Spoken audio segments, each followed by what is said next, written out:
میرے نہایت ہی واجب الاحترام معزز سامعین اکرام، السلام علیکم ورحمۃ اللہ وبرکاتہ۔ میں اللہ رب العزت کی بارگاہ سے دعا گو کہ رب کائنات مجھے کلمہ حق بیان کرنے کی توفیق عطا فرمائے اور بعد میں ہم سب کو صحابہ کرام کی صحیح معنوں میں اقتداء کرنے کی بھی توفیق عطا فرمائے۔ سامعین کرام، لغوی اعتبار سے صحابی کہتے ہیں ہم نشین، رفیق کو، دوست کو، ساتھی کو۔ اصطلاح شریعت میں صحابی کی تعریف یہ ہے: هم الذين ادركوا صحبة النبي صلی اللہ علیہ وسلم بالایمان والاسلام وماتوا علیہ۔ کہ صحابی وہ ہے کہ وہ لوگ جنہوں نے ایمان اور اسلام کے ساتھ پیغمبر کائنات صلی اللہ علیہ وآلہ وسلم کی صحبت کو اختیار کیا اور پھر اسی ایمان اور اسلام پر بڑھتے جب تک قائم رہے۔ صحابہ کرام کا مقام یہ یوں ہی بلند نہیں ہوا، ان کا مقام اسی لیے بلند ہوا ہے کہ انہیں نسبت رسول اللہ صلی اللہ علیہ وآلہ وسلم مل گئی اور وہ بلا واسطہ آپ صلی اللہ علیہ وآلہ وسلم کی فیض صحبت سے مستفید ہوئے۔ بعد میں آنے والے لوگ چاہے جتنے مرضی نیک اعمال کیوں نہ کر لیں، چاہے جتنے مرضی اچھی اعمال کیوں نہ کر لیں، وہ درجہ صحابیت کو نہیں پہنچ سکتے، کیونکہ وہ لوگ صحبت نبوی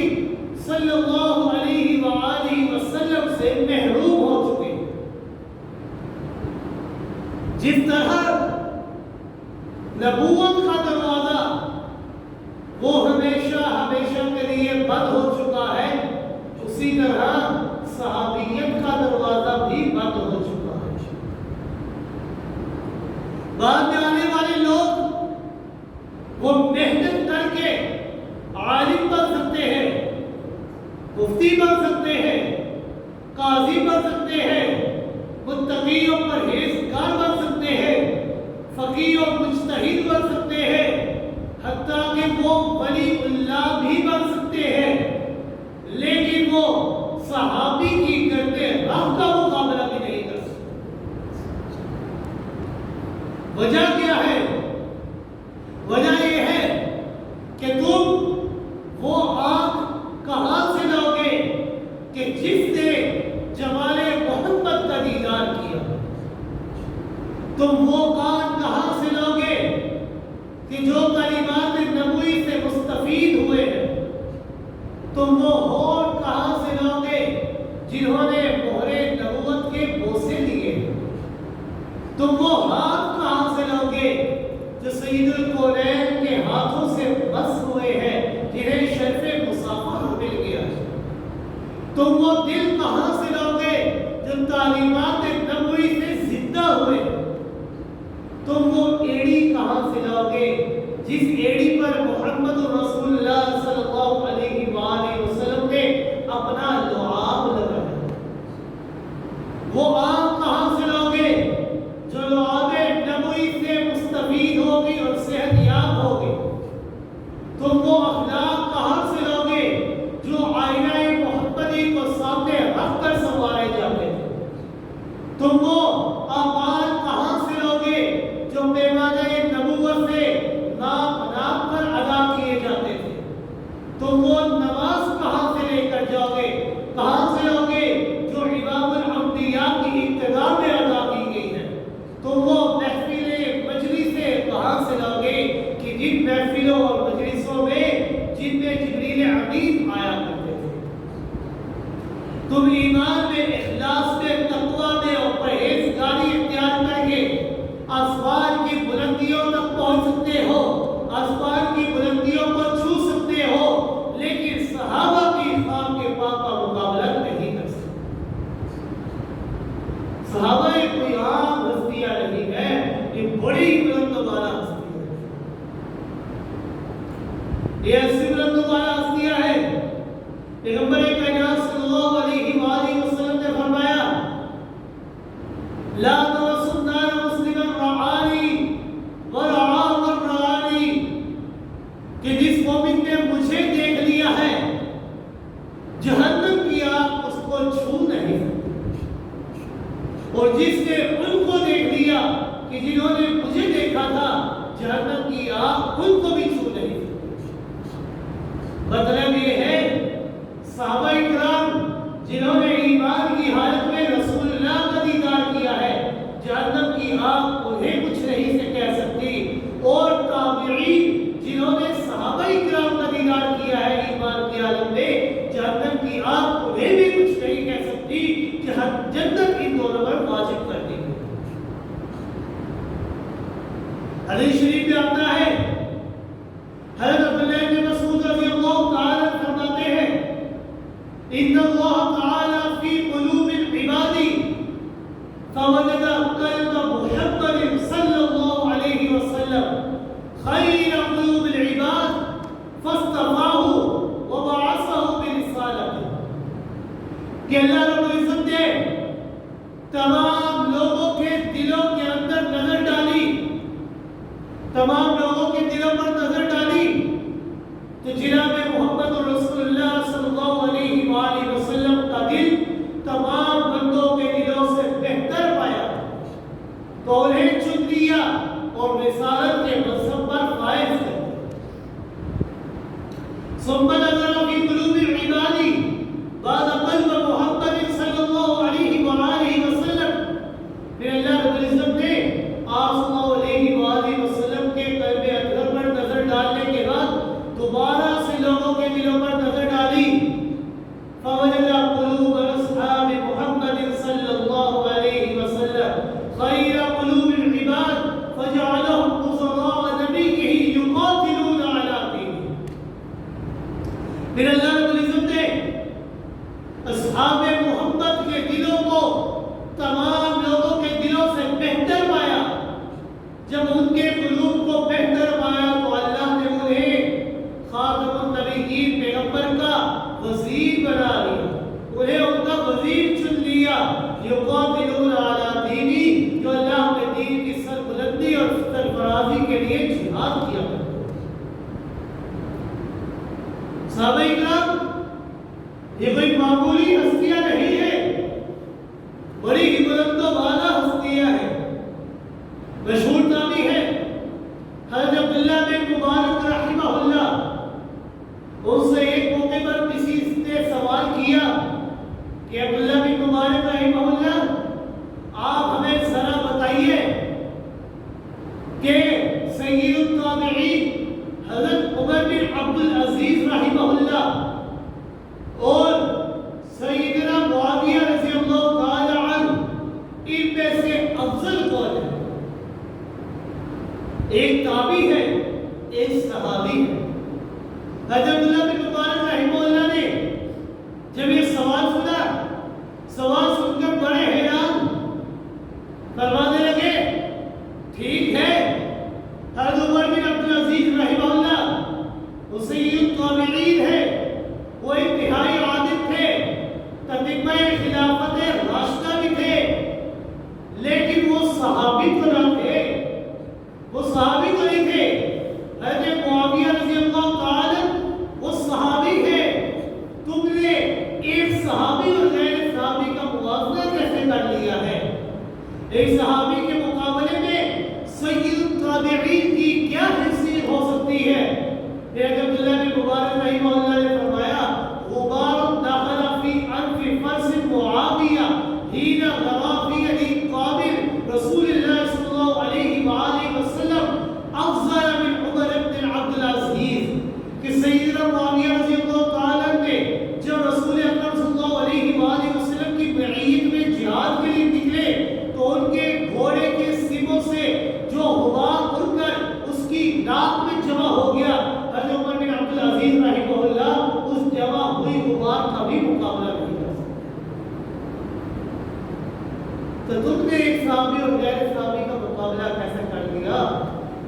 صحابے کی تو کرتے رات کا مقابلہ کوئی نہیں کر سکتا، چاہے وہ سید التابعین کیوں نہ ہو، وہ ولی اللہ کیوں نہ ہو، وہ کوئی انسان کیوں نہ ہو، وہ صحابی کا مقابلہ نہیں کر سکتا۔ اور یہ بات بھی طے شدہ ہے کہ جس طرح اللہ رب العزت نے انبیاء کرام کو ان کو نبوت اور رسالت عطا فرمائی، تو اللہ نے ان کے اندر بھی فرق کے مراتب رکھے، بعض کو بعض پر فضیلت عطا فرمائی، جیسا کہ اللہ رب العزت نے فرمایا تلک الرسل فضلنا بعضهم علی بعض، کہ جو انبیاء رسول ہے ان میں سے بعض کو بعض پر میں اللہ نے فضیلت عطا فرمائی ہے۔ اسی طرح صحابہ کرام کا درجے بھی یکساں نہیں ہے، ان میں سے اللہ نے بعض کو بعض پر فضیلت عطا فرمائی، ان کے اندر بھی اللہ نے فرقی مراتب رکھے ہیں۔ قرآن مجید کے اندر اللہ رب العزت نے اس حقیقت کو صاف الفاظ میں واضح فرما دیا ہے، لا يستوي منكم من أنفق من قبل الفتح وقاتل أولئك أعظم درجة من الذين أنفقوا من بعد وقاتلوا وكلا وعد الله الحسنى۔ تم میں سے جس شخص نے فتح مکہ سے پہلے اپنا مال خرچ کیا، جہاد و قتال کیا، تم اس کی برابری نہیں کر سکتے۔ یہ لوگ درجے کے اعتبار سے دوسرے لوگوں سے کہیں درجے بہتر ہے کہ جنہوں نے بعد میں ایمان قبول کیا، بعد میں اللہ کی راہ میں جہاد قبول کیا، بعد میں اللہ کی راہ میں لڑتے رہے۔ لیکن صحابیت کا مقام یہ ہے کل وعد اللہ الحسنى، کہ وہ اللہ نے ہر ایک کے ساتھ بھلائی کا وعدہ کیا، چاہے انہوں نے فتح مکہ سے پہلے ایمان قبول کیا یا چاہے فتح مکہ کے بعد ایمان قبول کیا، صحابیت کا مقام یہ ہے کہ وہ اللہ نے ہر ایک کے ساتھ بھلائی کا وعدہ کیا ہے۔ لیکن جنہوں نے فتح مکہ سے قبل ایمان قبول کیا، فتح مکہ سے قبل انہوں نے اللہ کی راہ میں جہاد کیا، تو اللہ رب العزت نے فرمایا اولئک اعظم درجہ، کہ اللہ نے ان کے درجے کو اور بلند کر دیا۔ تمام صحابہ کے درجات کو بلند کیا، لیکن جنہوں نے فتح مکہ سے پہلے ایمان قبول کیا، جہاد کیا، ان کو میں اللہ نے اس سے زیادہ مقام عطا فرمایا۔ اور صحابہ کرام کی عظمت ان سے وہی آدمی واقف ہو سکتا ہے کہ جس نے صحابہ کرام کو بصیرت کے ساتھ اور گہرائی کے ساتھ ان کی زندگی کا، ان کی سیرت کا، ان کی حیات طیبہ کا مطالعہ کیا، وہی شخص صحابہ کرام کے بارے میں جان سکتا ہے، ان کی شخصیت کے بارے میں جتنی بھی گہرائی کی جائے ان کی عظمت اور شان اتنی ہی نکھر کر سامنے آ جاتی ہے۔ خود سیدنا علی رضی اللہ تعالی وہ صحابہ کرام کی عظمت اور شان بیان کرتے ہیں۔ حضرت علی رضی اللہ تعالی فرماتے ہیں لقد رأيت أصحاب محمد صلی اللہ علیہ وسلم فما رأى أحد منك، کہ لوگوں میں نے محمد رسول اللہ صلی اللہ علیہ وآلہ وسلم کے صحابہ کو اپنی آنکھوں سے دیکھا ہے، تم میں سے کوئی شخص بھی مجھے ان کے پائے کا نظر نہیں آتا۔ کیوں؟ کیونکہ وہ دن کے وقت راہ خدا کے اندر جہاد اور قتال کیا کرتے ہیں۔ راہ خدا کے اندر جہاد اور قتال کرنے کی وجہ سے ان کے کپڑے اور ان کے بال پراگندہ ہو جاتے ہیں، اور جب رات چھا جاتی ہے تو راتوں کو وہ آرام نہیں کیا کرتے، راتوں کو جواب جا کر اللہ کے حضور قیام اور سجدے کیا کرتے ہیں، اپنی راتیں قیام اور سجدوں میں گزار دیا کرتے ہیں، کبھی قیام کو طول دے کر، کبھی سجدوں کو لمبا کر کے اپنے آپ کو راحت پہنچایا کرتے ہیں، اور آخرت کے ذکر کو سن کر وہ اتنے بے قرار ہو جاتے ہیں گویا کہ انگاروں کے اوپر کھڑے۔ جب ان کے سامنے اللہ کا ذکر کیا جاتا ہے تو اللہ کا ذکر سن کر ان کی آنکھوں سے سیل اشک رواں ہو جاتا ہے، ان کا ایمان اور بڑھ جایا کرتا ہے، کیونکہ اللہ رب العزت نے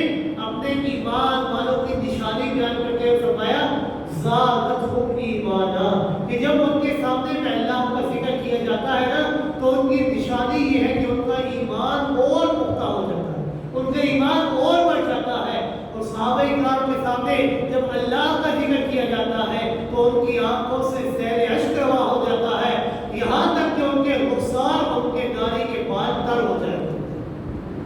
یعنی اتنا اللہ اپنی بات کیا کرتے ہیں۔ اور اللہ کے عذاب اور یوم آخرت کے تصور سے وہ لرزہ برندام ہو جاتے ہیں، جس طرح تیز طوفان آتا ہے جو درخت کانپنے لگ جاتے ہیں نا، اسی طرح آخرت کا ذکر سن کر وہ بھی کام جایا کرتے ہیں۔ حضرت علی رضی اللہ تعالیٰ نے اپنے دور کے لوگوں کے سامنے صحابہ اکرام کی عظمت بیان کر کے ان کی عظمت پر مہر تصدیق لگا دی ہے کہ چاہے کوئی انسان جتنی مرضی محنت کر لے، وہ محنت کر کے متقی کیوں نہ بن جائے، وہ محنت کر کے قاضی کیوں نہ بن جائے، وہ محنت کر کے مولوی کیوں نہ بن جائے، وہ محنت کر کے ولی اللہ کیوں نہ بن جائے، یہ سارے کچھ کر لے لیکن وہ صحابہ کی گردِ راہ کا مقابلہ نہیں کر سکتے، کیونکہ صحابیت کا مقام یہ یوں ہی نہیں ملا کرتا، یہ صحبت نبوی سے ملا کرتا۔ 6 ہجری جب حدیبیہ کے مقام پر رسول اکرم صلی اللہ علیہ وآلہ وسلم کو اور ان کے ساتھیوں کو ادائیگی عمرہ سے روک دیا گیا، بعد بات چیت کا سلسلہ جب شروع ہوا تو قریش کی طرف سے عروہ بن مسعود ثقفی وہ سفیر بن کر آیا جو انتہائی تجربہ کار انسان تھا۔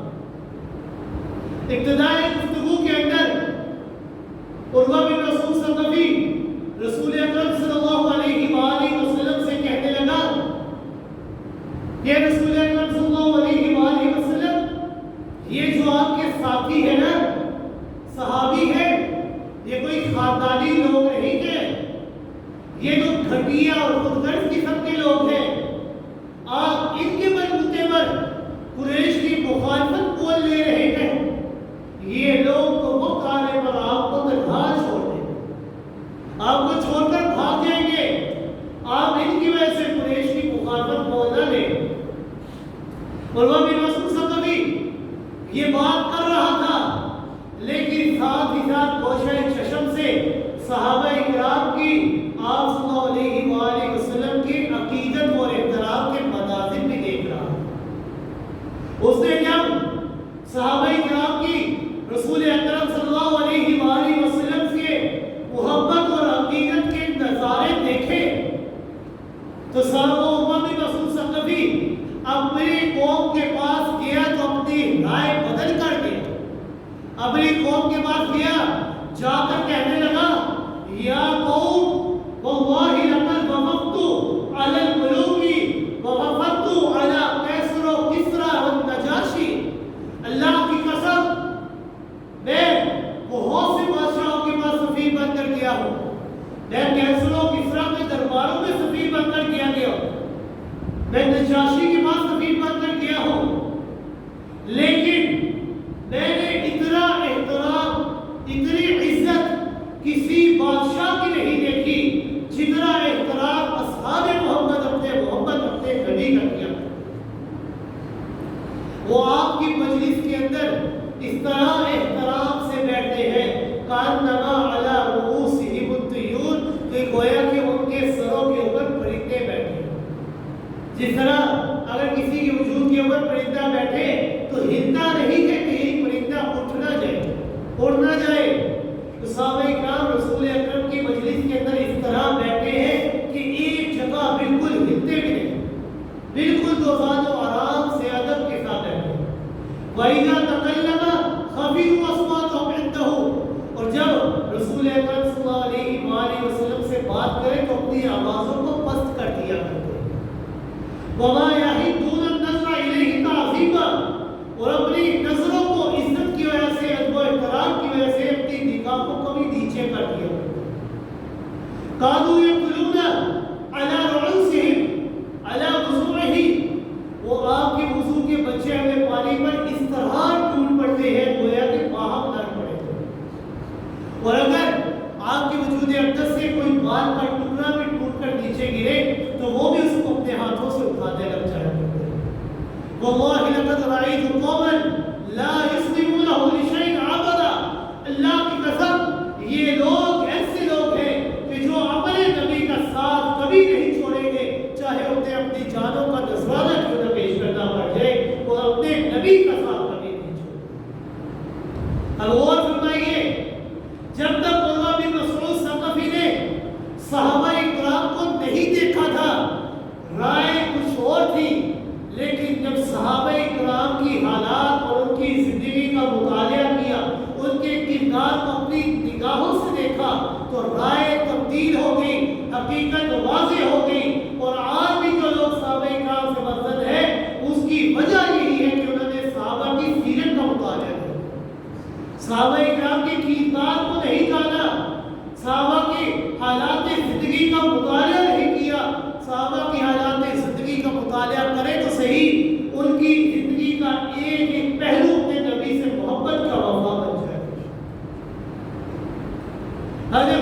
اللہ تعالیٰ کو جب مشرکین نے قید کر لیا، ان کو سولی پر لٹکا دیا، تلواروں سے زخمی کر دیا، نیزوں سے زخمی کر دیا، ابو جہل پاس آیا اور کہنے لگا اے عمیر اگر آج آپ یہ بات کر دیں کہ کاش میری جگہ یہاں پر آج محمد رسول اللہ صلی اللہ علیہ وسلم ہوتے تو آج ہم آپ کی زندگی بخش دیتے،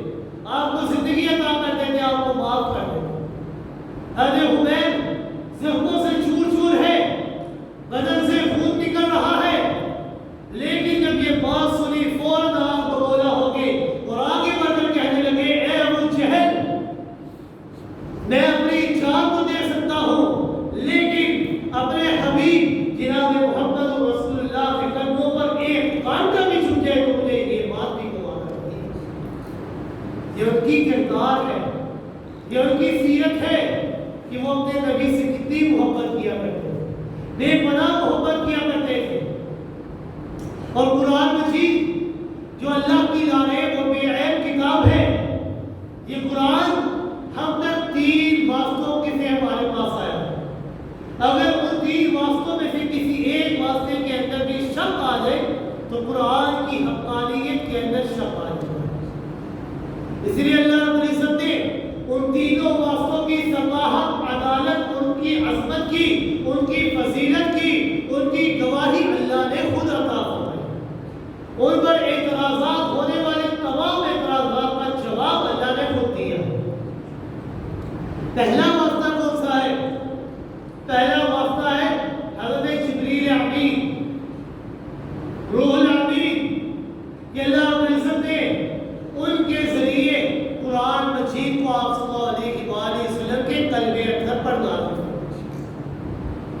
جب ان کے اوپر اعتراض ہوا تو اللہ رب العزت نے ان کے اعتراض کا جواب خود دیا، انہ لقول رسول کریم ذی قوت عند ذی العرش مکین، وہ تو بڑے طاقتور اور عزت والے مقام کے پاس ہے، ان کے بارے میں شک نہ کرتا دو۔ قل من کان عدوا لجبریل فإنہ نزلہ علی قلبک۔ اللہ رب العزت نے ان کی پاک کلامی کو خود ہی بیان فرما دیا اور ان کے اوپر اعتراضات جتنے بھی تھے اس کا جواب اللہ نے خود دیا۔ اور قرآن اگر ان کی حقانیت کے اوپر شک آ جاتا تو قرآن کے اندر شک آ جاتا، لیکن اللہ نے ان کے اوپر ہونے والے تمام اعتراضات کا جواب دیا۔ دوسرا واسطہ ہے جناب محمد رسول اللہ صلی اللہ علیہ وآلہ وسلم، اور ان کی عظمت اور شان کے تو کیا ہی کہنے، سارا قرآن ہی ان کی عظمت اور شان سے بڑا بڑا ہے۔ صدیقہ کائنات حضرت عائشہ رضی اللہ تعالیٰ سے سوال کیا کہ آپ کے اخلاق کیسے تھے؟ تو حضرت عائشہ رضی اللہ تعالیٰ نے فرمایا کان خلق القرآن، کیا تم نے قرآن نہیں پڑھا؟ تمہارے نبی کا اخلاق سارے کا سارا قرآن ہی تو ہے، قرآن پڑھ کر تمہیں اپنے نبی کے اخلاق مل جائیں گے۔ ایک آداب کی اللہ نے تعریف اور توصیف بیان فرمائی۔ کفار نے اعتراضات کیے تو اللہ نے تمام اعتراضات کے خود ہی جواب دیے۔ اور تیسرا واسطہ ہے جس کے ذریعے قرآن ہم تک پہنچا ہے، وہ ہے صحابہ کرام۔ صحابہ کرام نے ہم تک اس قرآن کو پہنچایا ہے، اور جب ان کے اوپر اعتراض ہوا اور لوگوں نے انہیں بے وقوف کہا، انہیں سفہا کہا، تو اللہ رب العزت نے خود ہی جواب دیا الا انہم هم السفہاء، کہ خبردار جو لوگ صحابہ کو بے وقوف کہتے ہیں وہ خود بے وقوف ہے، صحابہ کو بے وقوف نہیں کہتے۔ الا انہم هم السفہاء، وہ خود بے وقوف ہے، ولکن لا یعلمون، لیکن وہ اس بات کو جانتے نہیں۔ جگہ جگہ اللہ رب العزت نے صحابہ اکرام کے دلوں کی پاکیزگی اور ان کے ایمان اور اخلاص کو بتایا ہے، اور اگر بالفرض صحابہ اکرام کی حیثیت کے اندر مشکوک ہو جاتے تو قرآن کی حقانیت کے اندر شک آ جاتا، لیکن جب قرآن کی حقانیت کے اندر شک نہیں آیا تو کیوں؟ وجہ یہ ہے کہ اللہ رب العزت نے ان تینوں واسطوں کے اوپر جتنے بھی اعتراضات تھے تمام اعتراضات کا جواب خود اللہ نے دیا۔ صحابہ کرام کے بارے میں خطیب بغدادی رحمہ اللہ نے کیا ایک خوبصورت بات نقل کی۔ وہ کہتے ہیں اذا رأيت الرجل يلتمس احدا من اصحاب محمد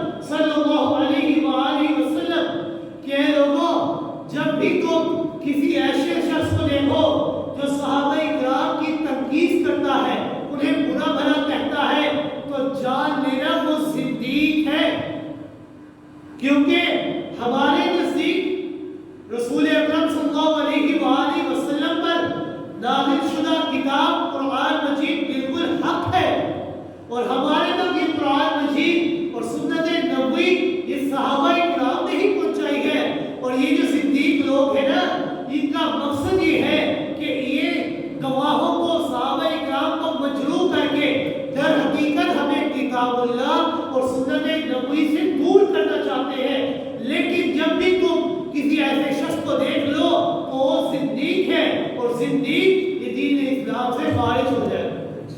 ان کا دین اسلام سے کوئی تعلق نہیں ہوا.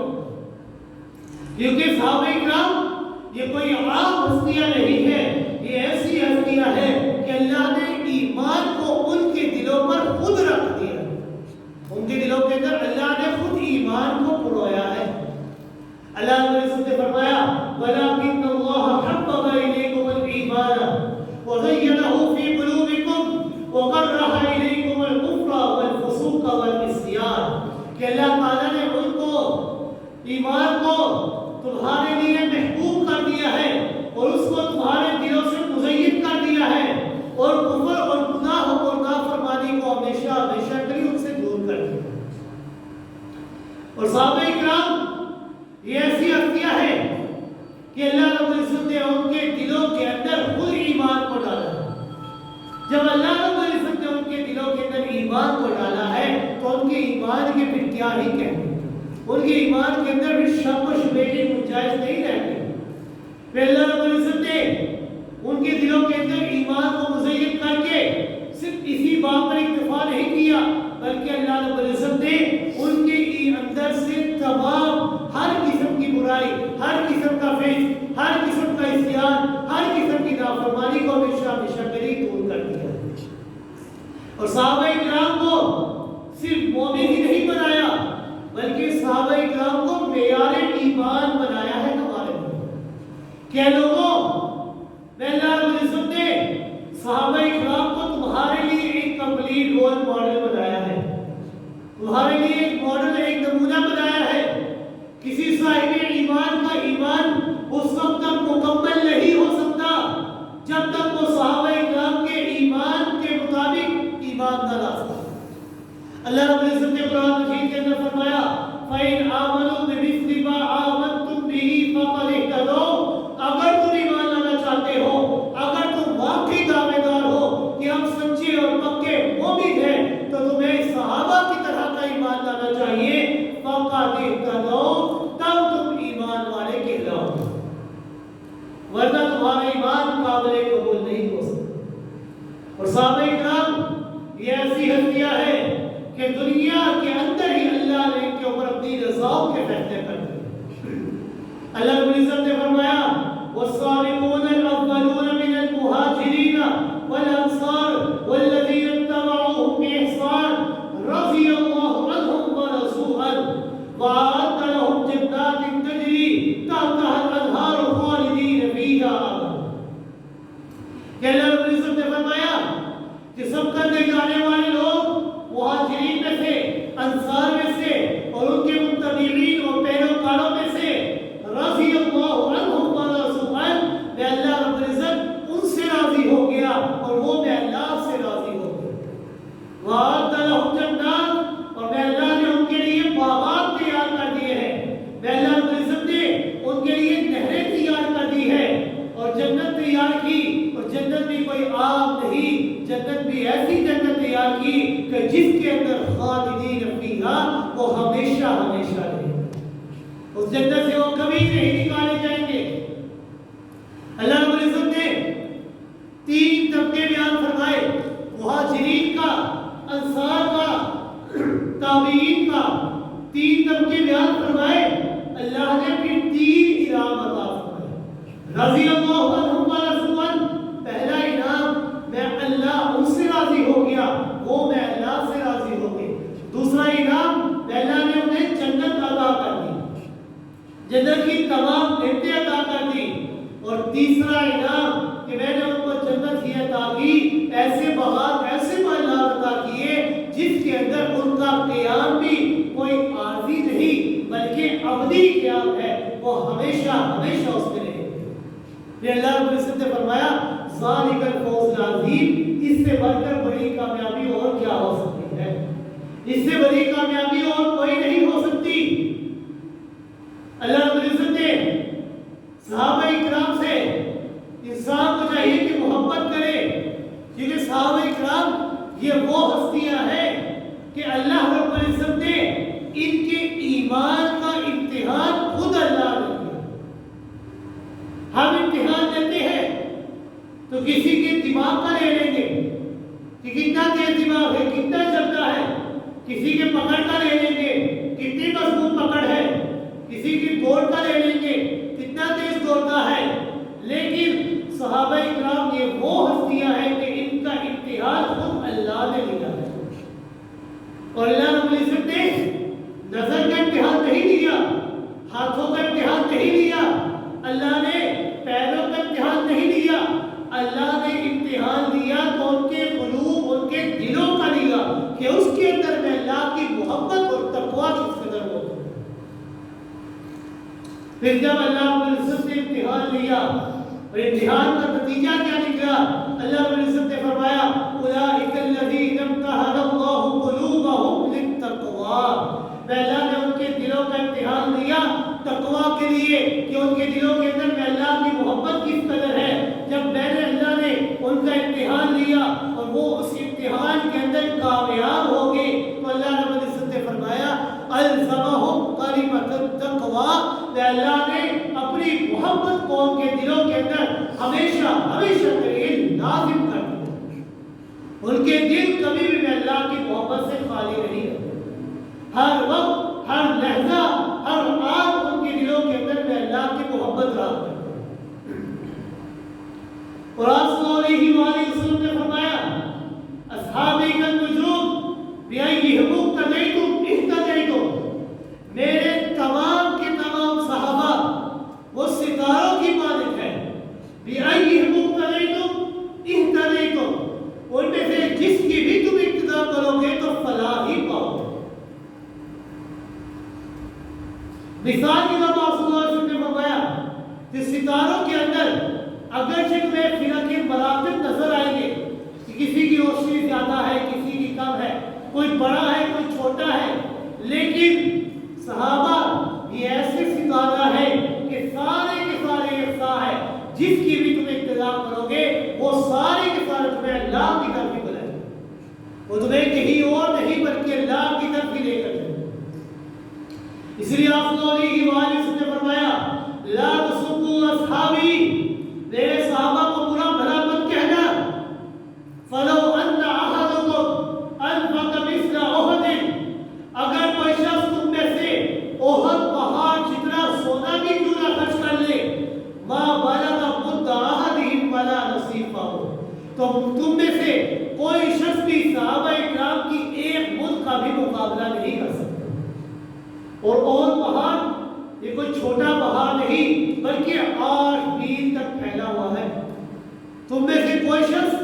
اس پہاڑ جتنا سونا بھی خرچ کر لے لیکن صحابہ کی ایک مد کا یا آدھی مد کا بھی مقابلہ تو نہیں کر سکتے، یعنی اتنے عظیم ہستیاں ہیں وہ۔ اور آپ صلی اللہ علیہ وآلہ وسلم نے فرمایا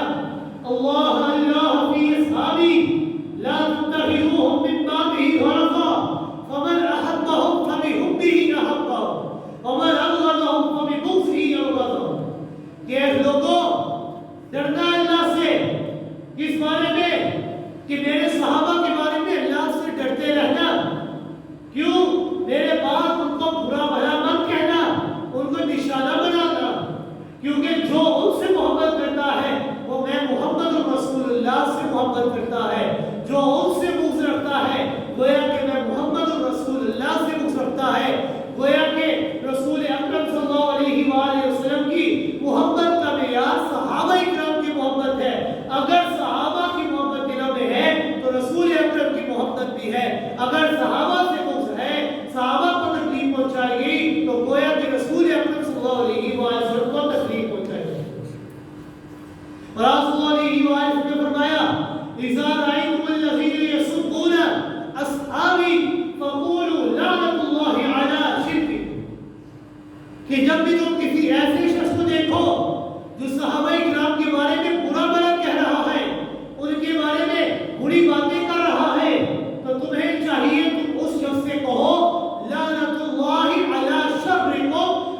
رب العزت تمہارے اوپر اپنی لعنت کرے، اس فعل بد کے اوپر، تمہاری اس حرکت کے اوپر اللہ تمہارے اوپر اپنی لعنت کا نزول کرے۔ کیونکہ صحابہ کرام یہ وہ ہستیاں ہیں کہ جنہوں نے اپنا مال، اپنی جان اللہ کے دین کی سربلندی کے لیے قربان کر دیا ہے، جنہوں نے اپنی جان کو نہیں دیکھا، اپنے مال کو نہیں دیکھا، اس دنیا کے عیش و آرام کو نہیں دیکھا، بلکہ انہوں نے اللہ کی محبت کو دیکھا، اللہ کے دین کو سربلند کرنا چاہا۔ ان کا مقصد یہ تھا